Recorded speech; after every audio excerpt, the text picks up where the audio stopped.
duduk serius, itulah e-learning.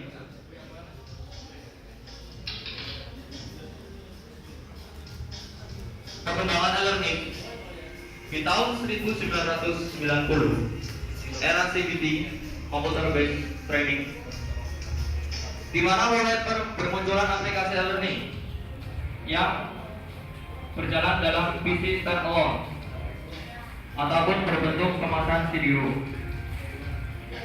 Di tahun 1994, seiring dengan diterimanya CBT oleh masyarakat sejak tahun 1994, CBT muncul dalam bentuk varian yang lebih menarik dan diproduksi secara massal. Kemudian di tahun 1997, LMS atau yang sering disebut dengan rekam sini nih. Di tahun 1999 sebagai tahun aplikasi e-learning berbasis website. Jadi untuk e-learning yang berbasis website dimulai pada tahun 1999.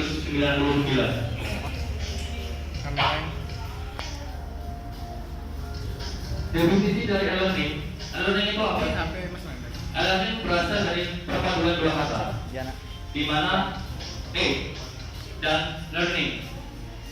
E merupakan singkatan dari electronic dan learning, adalah pembelajaran.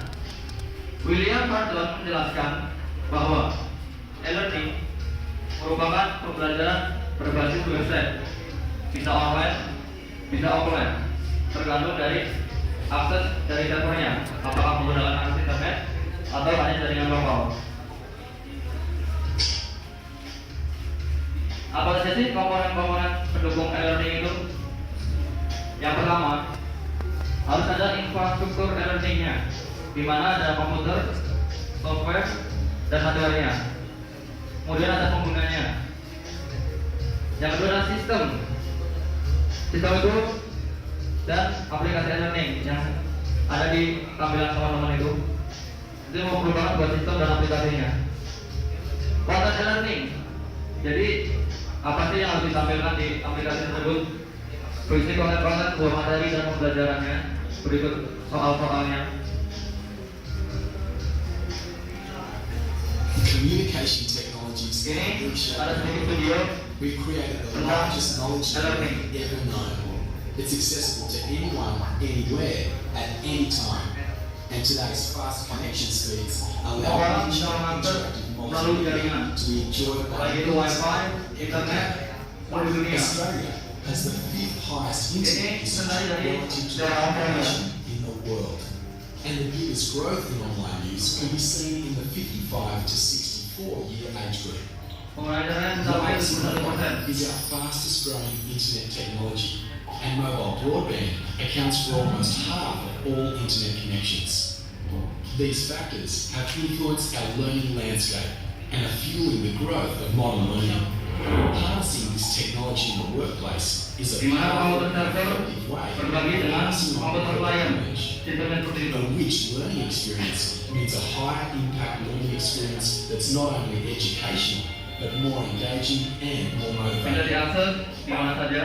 With more people Tanpa working harus in widespread locations, belajar the di luar cost of negeri. trainers traveling Bepergian and being out of yang the menghabiskan business banyak through biaya. traditional training Dengan aplikasi methods. e-learning, kita Online dapat courses dipermudah are available melalui sebuah anywhere jaringan, internet connection. di mana server misalnya di Indonesia, kemudian kliennya di beberapa negara. Without incurring more training or Jadi learning costs. tidak perlu mengeluarkan biaya. Online also allows rich interactive experiences that are very difficult to replicate in a classroom. Ini perbedaan e-learning dan games, metode belajar siapa dulu. Yang and from tanpa a learning e-learning, perspective, you're in control of how your brand and message is going to be conveyed. bisa diakses menggunakan handphone, komputer, Control this experience at a pace that suits the individual learner. bisa sambil bersantai, malam hari, seharian, What people need tanpa batas every waktu. time they need it. So from the first exposure to fresh knowledge, skills and information, to revisiting the knowledge, it's available to them as they need throughout their day. Whether helping the staff develop new skills, instilling a positive work culture, creating a safe and compliant environment, or providing business information, e-learning impacts positively on learners in most situations. Using technology to build effective blended learning programs, interspersed with digital and physical interactions, provide a richer learning experience. And the future? With mobile internet, our fastest growing internet technology, and tablet computers forecast to be in 39% of households by 2013, it's not surprising that learning is going mobile too.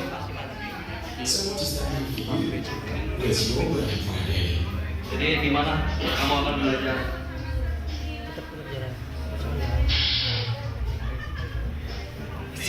Fungsi learning itu apa sih? Fungsinya yang pertama sebagai tambahan atau suplemen yang sifatnya pilihan atau opsional. Yang kedua sebagai pelengkap atau komplement. Yang ketiga sebagai pengganti, substitusi, pengganti di mana seorang guru mengajarkan kepada seorang muridnya yang terbatas dengan waktu.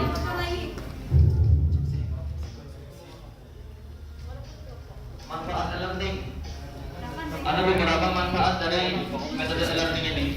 Yang pertama, meningkatkan interaksi pembelajaran antara peserta didik dengan guru atau instruktur yang disebut engaged interactivity. Yang kedua, memungkinkan terjadinya interaksi pembelajaran dari mana dan kapan saja. Time and place flexibility. Jadi pembelajaran bisa diakses dimanapun dan kapanpun. Kemudian menjangkau peserta didik dalam cakupan yang luas, potensial, turis global audience. Kemudian lebih mudah mendapatkan materi atau info, lebih cepat karena bisa diakses dari manapun.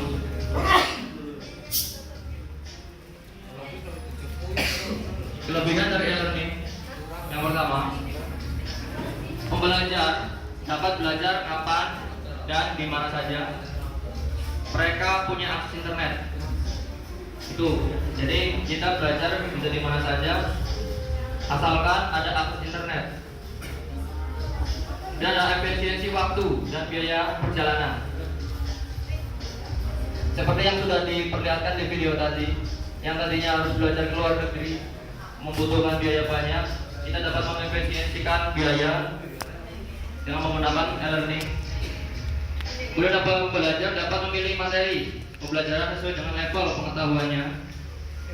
Fleksibilitas untuk bergabung dalam forum diskusi setiap saat atau menjumpai teman sekelas dan pengajar secara remote melalui ruang chatting.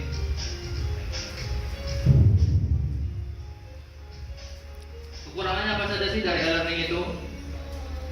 Kekurangannya pertama, pembelajar dapat merasakan terisolasi dan bermasalah dalam interaksi sosial dikarenakan seorang pembelajar e-learning biasanya berdiam diri di sebuah ruangan. Jadi untuk interaksi sosialnya kurang, pertemanannya juga kurang karena pembelajaran dilakukan sendiri-sendiri secara online. Yang kedua, pengajar tidak mungkin selalu dapat menyediakan waktu pada saat dibutuhkan. Misalkan kita lagi belajar e-learning, kemudian ada masalah pada saat di materi itu, kita tidak bisa menanyakan secara langsung kepada pembelajar tersebut karena pembelajar posisinya sedang offline, sedangkan server e-learning masih online. Itu kekurangannya.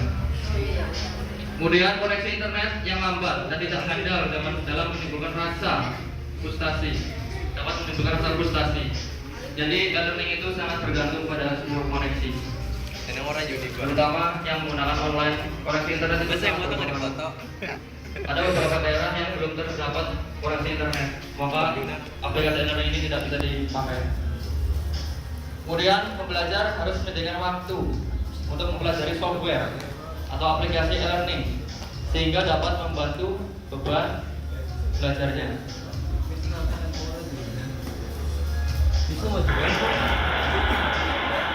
Oke.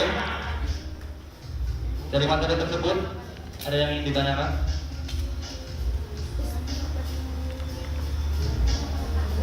Gak ada ya?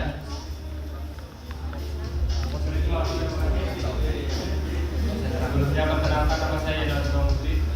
Saya dari semester 1 kelas reguler apakah proses pembelajaran learning kita bicara di Indonesia saja seberapa efektifkah, di mana sini kan masih banyak kekurangan, kita tidak bisa bertanya langsung pada dosen ataupun tentang learning pasti ada yang namanya diskusi kan, kita kan ada yang satu OL, ada yang satu enggak, itu bagaimana?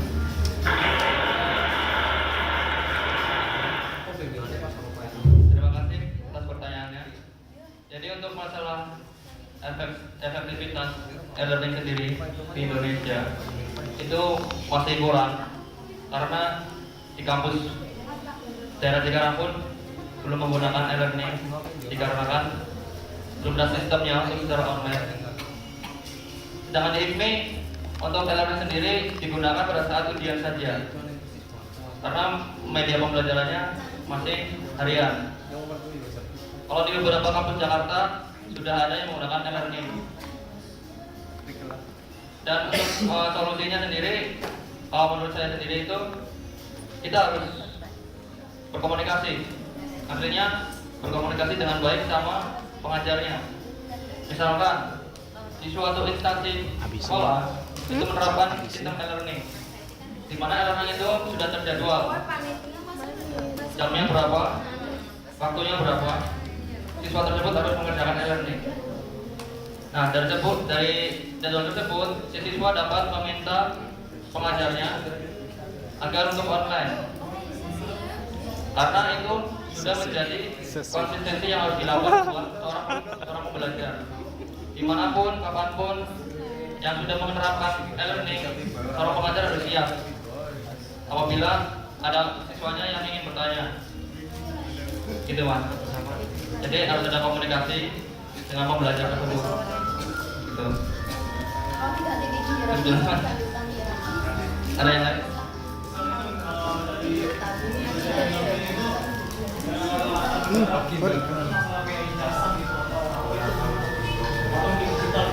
Oh, untuk ijazah sendiri seperti yang pembelajaran e-learning yang sertifikat MOS yang IPMI adakan, itu kan ujiannya diadakan di sini, tapi sertifikatnya itu langsung dari Microsoft, dikirim langsung. Itu sistemnya kayak gitu Mas. Jadi sertifikat dikasih dari situ, cuma data nomornya itu ada asli dari Microsoft. Iya, bentuk soft copy. Ya, nanti di print di jalan itu. Gitu. Ada yang lain? Kalau ada pertanyaan, suasana makin tegang. Ya, pada serius semua kayaknya. Oke, saya minta buat teman-teman hadap kiri semua, barisan, lurusin. Ya, hadap kiri semua. Hadap kiri semua.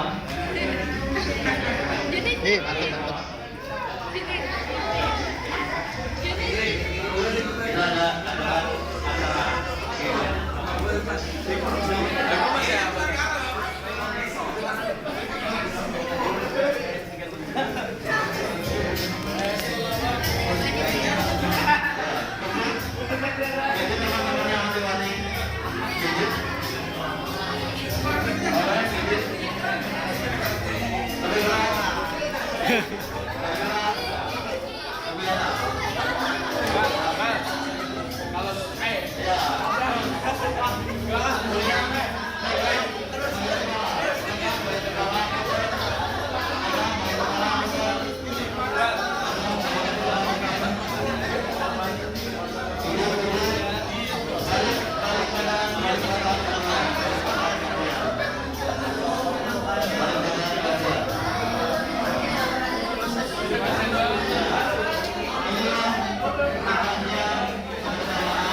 silakan dibuka. Kemudian koneksikan ke wifi seminar dengan password dan nama 32. Kemudian sudah usernya, akses alamatnya 192.168.10.1. Ini sebagai alamat servernya. Bagi teman-teman yang ingin tahu, servernya itu ada di depan, ada terdepan. Itu servernya.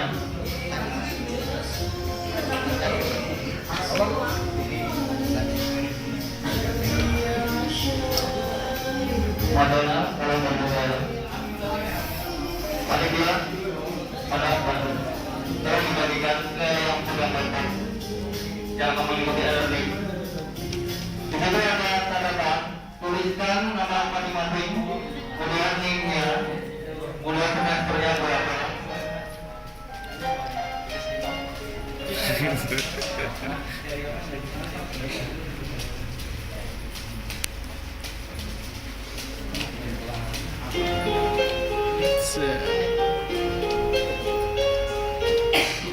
Nanti buat teman-teman yang ingin coba-nya bisa minta ke saya software e-learningnya.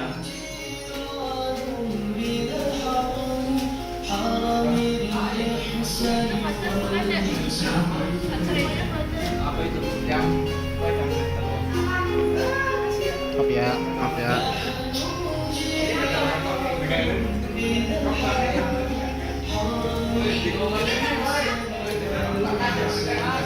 Sudah? Kalau sudah, akses di browsernya akan muncul tulisan seperti itu. Sebelum masukkan username dan password, tolong isi datanya dulu. Bagi yang butuh korban, sekarang panitia siapa korban? Kalau yang butuh, isikan data nama, NIM, dan semesternya. Karena ini akan digunakan pada saat penilaian. Kalau yang sudah masuk dan berhasil masuk ke server, namanya seperti ini di depan. Itu adalah login e-learning tulis bilang.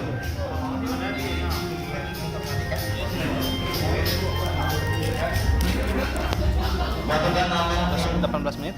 Lalu iren dulu. username-nya sudah tertera